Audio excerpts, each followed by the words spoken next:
How a simple tool can create a great learning experience. Topic of this week's episode. I'm Karen. And I am Nuala, and we are the Safety Collaborators. And our mission is to help people have better conversations and change the way they think about safety. So Nuals, how did we find out about this 3-2-1 pyramid? And I love that we actually asked ourselves this question as we got onto the episode and went, actually not sure. I have no idea, but I just know that I love it and it works really well. Exactly. So where shall we start? Shall we start with what is this thing that we're even talking about? It's called the 3-2-1. Well, we've called it the 3-2-1 safety pyramid. And it really is to just kind of help people think a little bit more about what they're going to do. So it might be a routine task that you do on a regular basis and just want a team check-in. Are we all still on the same page? Is anyone taking any shortcuts maybe they shouldn't be doing? Or maybe it's a task we haven't done in a while, or an update to a process or a procedure. And let's find out, what are the safety considerations that people know about? What are the facts that do not change? This is just the way it is around this task or process. And the most important part for me is when you start getting people thinking is the last point of this, the one. What is the one question that you would like clarification on or to better understand? And that is where it really opens up the power of a simple little tool that can be a great learning experience, because it's in those questions that the whole team learns. Right. So for our listeners, what we're talking about here is literally on a piece of paper, a pyramid, and at the bottom you can hand draw it. We've got one that'll be a download for this episode because we have a little instruction sheet that goes with this, but literally a pyramid. And at the bottom of the pyramid are the 3 questions or the 3 learnings. Is that right, Noel? 3 learnings? 3 safety considerations. 3 safety considerations. We then move into those 2, so the middle of the pyramid, and then the 1 question that you're left with at the top of the pyramid. I just wanted to try and help people visualize that a little bit. Create a picture. Yeah. So it's literally a pyramid. And I think in summary, if you think about what it's about bringing out what you already know and understand, and then learning together through questions about what is sitting in the realm of the unknown or uncertainty before we go and do something. Let's answer the questions before everyone goes, yes, I understand, walks away and then goes, what are we doing today? You know what I think might be a good example? The example where you used it, we had office people come and do a site visit. So we had the group, the onshore people, come to the vessel, and you use this as a tool to help them walk around, learn, and get familiar and learn. How was that experience? I nearly forgot about that, and it was such a brilliant example. So yeah, it's a client that we've been working with, and so often people in the office never get to see the work site or where they impact. And there was a perfect opportunity created where it was a large group. I think it was around 20 or more than 20 staff from the office, got to come and do a rig tour while the rig was portside, and to be able to go and actually see what it is that they impact, how the decisions that they're making sitting at a desk are coming to fruition. So whether it's ordering or whether it's items are being delayed or what have you, what is the impact and what does this thing look like?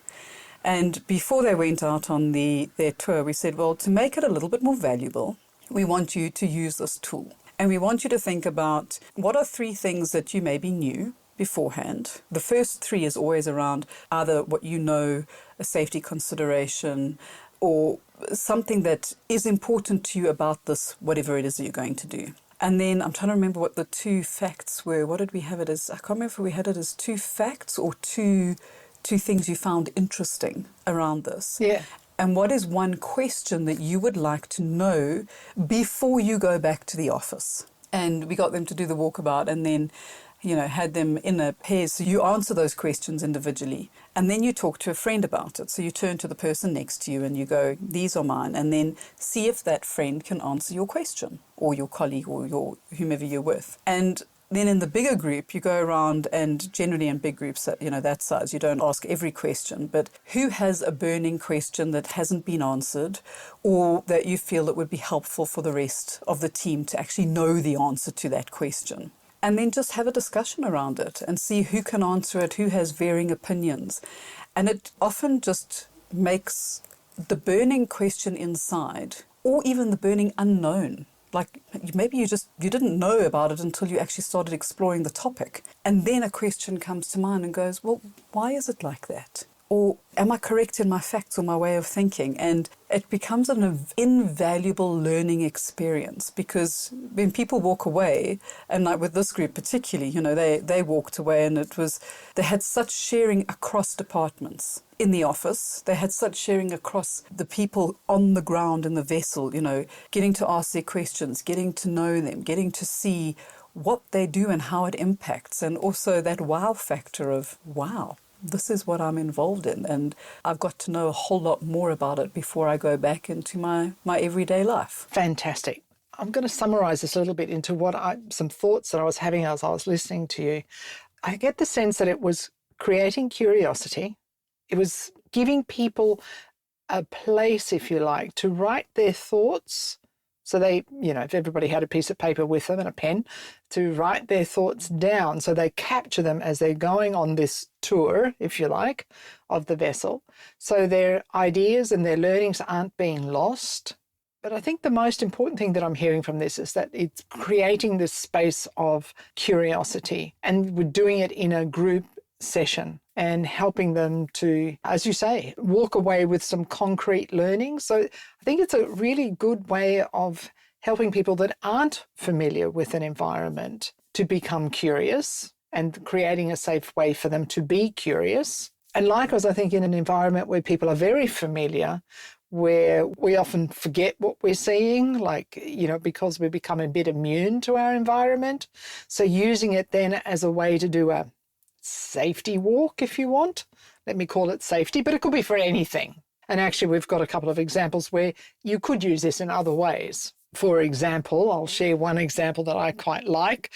Let's say you were sitting around the dining room table and there was a bunch of people, some friends, and you're having a good time, and you might use this as a dinner game. I quite like this idea, as this is coming to mind as I'm speaking. So for those of us that like to travel, you could say, okay, so what are the 3 cities that you've visited? What are 2 of your favourite memories of those 3 cities? And what's one place you'd like to go to next? So that might help. So if you go back into the workplace, it could be, okay, so what are the 3 things that I've just observed and witnessed or seen? What are the 2 clarification points, if you like, or what is it about them that I want to remember? And then what is that, as you said, what's that burning question that I still have? Thanks for listening. We are all about helping you. So why not drop us a line at hello@safetycollaborations.com and see what we can do for you. Back to the conversation. When do you use this? Because it's not there to replace a toolbox talk. Oh, no. It's not there to be used on an everyday basis. So it might be used, I think I mentioned this earlier, when a new process or system is coming in. Or it might be used, we actually use it as a facilitated group learning experience. So it was a facilitated process. Everyone in the room got a 3-2-1 sheet, and on post-it notes, we wrote up what are some of the critical tasks that you do in your role and your function. And we put those all up on post-its, and then put people into pairs, because we're trying to help them learn the process as well. Right, in your pair, go and grab the post-it that you are most passionate about or that you want to learn the most about. So everyone go and grab a post-it, and the usual banter of, I wanted that one, well, I got it first. And then got people to work through the 3-2-1 pyramid on their own, and then in their pair to discuss it and say what was their question or what was about it. And in the groups, there were some fabulous learnings that came out. So let's take it to a practical work example, lifting and rigging. So what are 3 safety considerations that, we have to take into place? That you have to have the right lifting gear for the right job. You need to make sure that it is color-coded. You need to inspect everything to ensure that there is no damage to anything before you get started. What are 2 facts? soft slings are not allowed on board without a permit to work. Another fact might be to ensure that the correct block is on the crane. I'm just trying to think of stuff. I'm not a specialist in lifting, just in case nobody picked up on that one. And then what is your one question? And because at the moment we're working with a group of people who are very new to the industry and we make assumptions. But the one question that came up was, when I was here on my last hitch, the color coding was green. And it's really irritating and frustrating because now all of a sudden everything's orange. And we've been told that we can't use the stuff that's green, we have to use the stuff that's orange. Why? What a fundamental and important question. And myself and the supervisors in the room all stopped and went, oh my word. There are probably so many people on this vessel and coming up on the next hitch who have never experienced a color code change before and have no idea what the purpose is. So what is the purpose? It's to make sure every 6 months that all of your critical lifting gear is inspected to be safe for use and it gets a new color code. So anything that hasn't been inspected needs to go into quarantine for when the inspectors come back on board. But it became a really good conversation and learning experience, not just for that group, because it then got spread to every department. Guys, if you've got new people in your teams, do they understand the why behind this and how it is so important? Because if people don't, so often the why's missing. What is the potential consequence? Indeed. They use something that has not been inspected, that isn't fit for purpose, and an incident happens and people go, but I didn't know, I didn't understand. So part of the 3-2-1 pyramid is around making the invisible visible, creating a safe place for people to be able to either ask questions that have been burning or to ask questions that they haven't even thought of. And for supervisors, what becomes really critical, and that was what we brought up in the learning examples, was your question as a supervisor may be the critical points you want to make sure that everyone in the group understands before they walk away and go and do the job. So it's not saying I don't think you know what you're doing. It's not saying I don't think you're competent. But it's saying, does everyone understand this? Because this could be a critical failure point if we don't as a team. What I like about it as well is that it isn't something that they have to go to the system or to this process or the work procedure to go to. They can use it and share the knowledge that's in the room and help highlight any gaps, even for the most experienced people in the room. For some, it might actually be the things that they've forgotten that are critical. And without somebody asking the question, it doesn't bring it to the fore of, you know what, actually, that is crucial. Exactly. It is really just a lovely, simple tool. You can make it as easy or as complex as you want, and it's a little gift from us to you. And you know what's even more lovely about this, just before we end off here, is that we got to learn a whole lot more doing the research, trying to figure out where we learned about it ourselves. Indeed, we did. And funny enough, they use it a lot in, well, two areas that come up is critical thinking skills. That helps to develop critical thinking skills. It's great for reflective processes and for strategic thinking and for learning. So it's a great way to do, so if I think go back to the reflective process, if you're learning something new, it's a great tool even to use it that way. You can take the word safety out of the conversation and just use it as a reflective learning process. And that's effectively what it is. Yes. As you said, it can be used in a multitude of ways, and don't just get stuck on going, oh, well, this could be okay, but I'm not quite sure where to do it. Use it to get to know your teams better. Absolutely. What are 3 things that you do when you're at home that make you happy? What are 2 challenges that you're facing at the moment that the team can support you in? And what is one thing that you'd like to share that maybe nobody else knows about you? Yep. It can create a great way of bringing a team together and creating that inclusive environment in a safe place where everyone gets to contribute.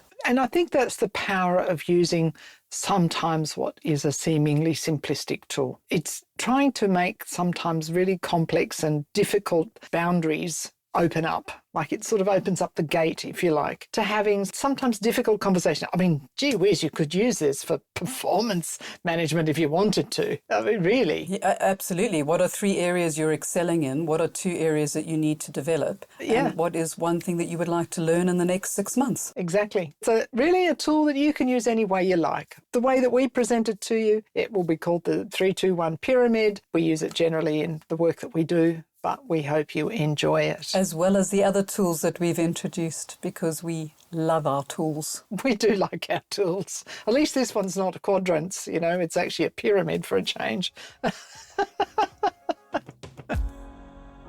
Any last thoughts for today? I think as last thoughts would just be reach out to us and let us know how you're using it. And if you need extra ideas, if you've got some way that you feel that we could even add value and use it in different ways, that would be amazing, because this learning experience goes in 2 directions. Sharing our learning with you, and we love to learn with you. And the best way to reach out to us is either through finding us on LinkedIn, which is pretty easy to do, Nuala Gage or Karen Avari, or go to our website, safetycollaborations.com. To the show notes, there's a little chat bubble there that you can add your thoughts to. And as always, help us to spread the word by following us on your favourite podcast platforms, sharing it with others wherever you think it can add value. Till next week, stay safe and stay well.